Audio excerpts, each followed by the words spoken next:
Hey, this is Stephen Platinum, your friend in wrestling with Platinum versus Impact. This is from June 24th, 2021, and my kid is trying to make me laugh by saying pee-pee and poo-poo. Speaking of pee-pee and poo-poo, the acting on this show in the various vignettes was amongst the worst that we have seen from Impact. Really, really awful stuff in many cases. But we're going to jump into this. Let's talk about it. We open the show with an irate Don Callis. Irate because he was fired as executive vice president of Impact, of course. So he's there with Kenny Omega. We've set the stage that they are there. Next, we get our first match, Rosemary against Kiera Hogan. Kiera Hogan, of course, won half of the tag team champions, so you knew what was going to happen. Rosemary defeated Kiera Hogan, thus her and Havoc are the next threat to Fire and Flavor's title reign. Deonna Purrazzo versus Susan is our next match, and boy, they're really giving the women a good look here. Though this match was a glorified squash with Deonna Purrazzo really battering Susan about, kind of keeping her around, calling her a loser, etc., and eventually forces her to tap out to the Fujiwara. This match was really no great shakes, and then certainly Kimberly came to the defense of Susan, so they're possibly setting up something right here. Petey Williams and Trey Miguel against Rohit Raju and Shera. Really decent tag match here.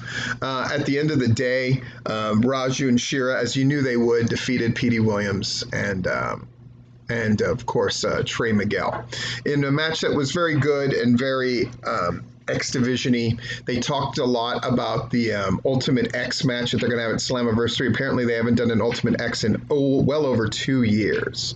So good deal. Rachel Ellering is trying to appeal to Jordynne Grace in a pretty okay promo. Some of the other segments really didn't work. The whole segment in the casino setup for Johnny Swinger was really awful. Just awful acting and felt like kind of a waste of time. I got that they were going for fun. This worked. I think Rachel Ellering's promos for the most part worked.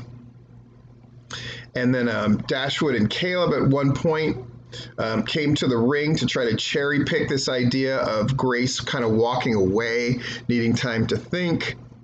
And the Queen of Strong Smile denied Dashwood's offer of partnership, and she, along with Jazz, cleared the heels out of the ring. So I thought bringing Jazz out for this segment really made for a good thing. Dashwood as a nice foil to Ellering will be good later on too. Jake Something against Sam Beal. Of course, Sam accompanied by the most professional wrestler, Brian Myers. So Something defeated Beal. There was shenanigans though.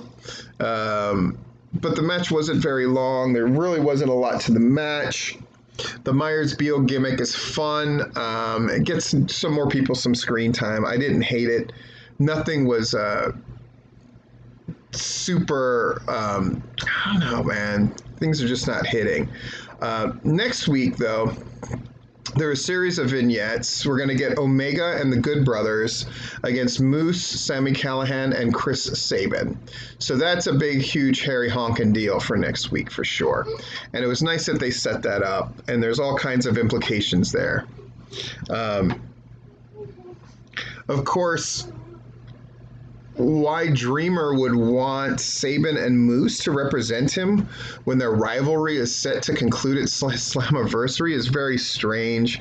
It just doesn't make sense. That was a lot of the stuff that happened this week. It was either stuff that felt of little consequence or that didn't make sense, and this is definitely something that doesn't make sense. Then we had Eddie Edwards and Kojima against Violent by Design. You'll notice I sort of skipping stoned over that Johnny Swinger thing. It was just really terrible. It was just really awful. Violent by Design get the pin on Eddie Edwards in this one. Kojima's okay. Certainly it was an exciting enough match, but in no way, shape, or form did I think Violent by Design were losing these titles. They're definitely putting over Violent by Design as this huge force in Impact Wrestling. It was good, and the match was very long too, which was nice.